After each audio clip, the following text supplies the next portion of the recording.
As I'm watching this all unfold on the TikTok live, so she kept saying, "Mister, that hurts," and he said, "I'm delivering your placenta," and then she was like, "Please don't cut me," and then she's looking over at her baby, who now we're finding out the cord was wrapped around the neck. That is the reason why the father wasn't allowed to cut the cord, and instead the doctor just quickly snipped it up, unwrapped the cord, and then passed the baby off to the nurses over on the other side of the room, where they are then pulling snot out of his nose, things I already talked about that don't need to happen, to encourage breathing, as if they just had to save him from the umbilical cord that has provided him nutrients and food and all of that his entire, like, you know, all the way up to now, and then all of a sudden it's something he needs to be saved from.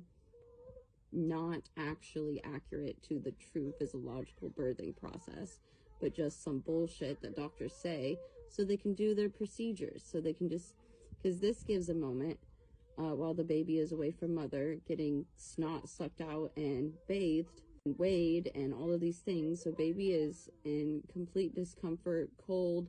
First things in the world is like 3 or 4 strangers holding him. All of these things that are just not, to me, not valid. Like, baby needs to go directly to mother's chest.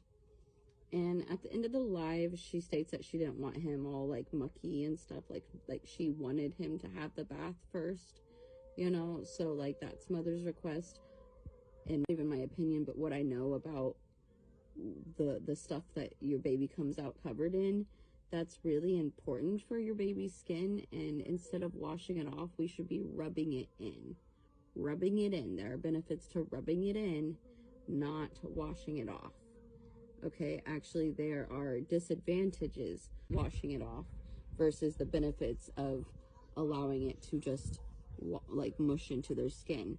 I did that part the most was when they gave my baby son a bath in the hospital, and they kept asking me, like, okay, it's time for his bath, after I had my chest time, like my skin to skin, and he had latched. And pretty much as soon as he latched and had been breastfeeding for about 20 minutes, they came into the room like 3 different times being like, okay, we need to give him his bath. We need to give him his bath. And I was like, I didn't understand why they needed to give him his bath so bad. I was like, he doesn't need a bath. Like, hearing him scream while they bathed him just irked the fuck out of me. Like, there was no reason to put him through that extra stress when he could have just been peacefully on my chest. And the difference is with Athena, she laid on my chest, and for hours we laid there, and I just massaged her whole body and rubbed all of that ooky gooey white stuff into her skin like lotion, and her hair was coated in it, and I just, with my hands, no special comb or anything, just slowly pulled out all of that extra stuff that was in her hair. You know, I think the one thing at the end, I think I asked for a washcloth. Someone got me like a small little, just warm water, no soap in it. And I kind of used it to wet down her hair and pull some of that stuff out. And in those first couple hours, I had her hair so clean. So I cleaned her like a monkey cleans their little monkeys, you know? Like, monkeys are like picking at the hair and they get the little bugs out, you know? That's what I did with her. But, you know, the little gooies, the birth goos. And peaceful. Like, she wasn't screaming at all during all of those hours. There was nothing disturbing her. She could just bond with me the whole time.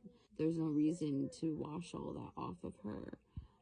Yeah, I took like a towel and I like patted her dry, like blood and like that kind of stuff. But as far as that thick white stuff, I think it's called, thinking about the name of the hair that grows on them, it starts with an L. And then it starts to thin out when they get closer to birth. At some point, they have translucent skin, in utero, just so many things I know.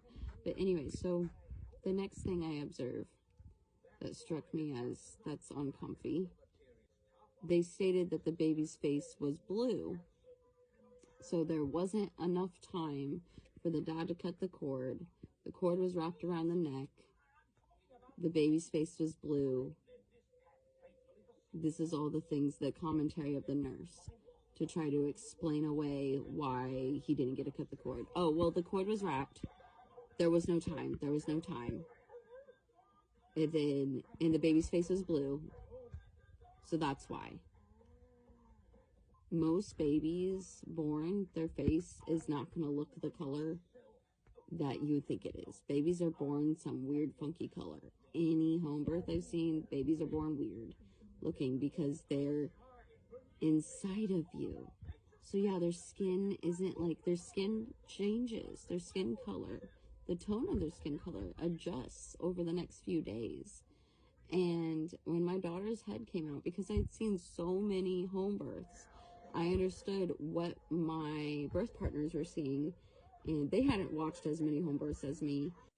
Birth and how it's portrayed in media and how other people tell their birth stories. I knew that when she was crowning and then her head was already out, I knew that she was probably a funky looking color. And I knew that my birth partners were probably panicked over the color over her skin, as if like, oh my God, can she breathe? Like, is this an emergency? And knowing all of these things, I reassured them, she's okay. She's breathing through the cord that's still inside me. Like, I just kind of reassured my birth partners, which was my best friend and my baby daddy, and being like, she's okay. I could feel myself almost tear on that last head push. So I'm going to just take a few breaths. She's okay right where she's at. I know and I even mentioned, I know she's probably a funky looking color. There's the picture of the color she was, actually. This is her head all the way out of me. The live photo, you can see like birth liquid dripping down her face and over her face, but she's very peaceful. It's like, and so I reassured my birth partners, hey, I know she's probably like a weird purpley color right now.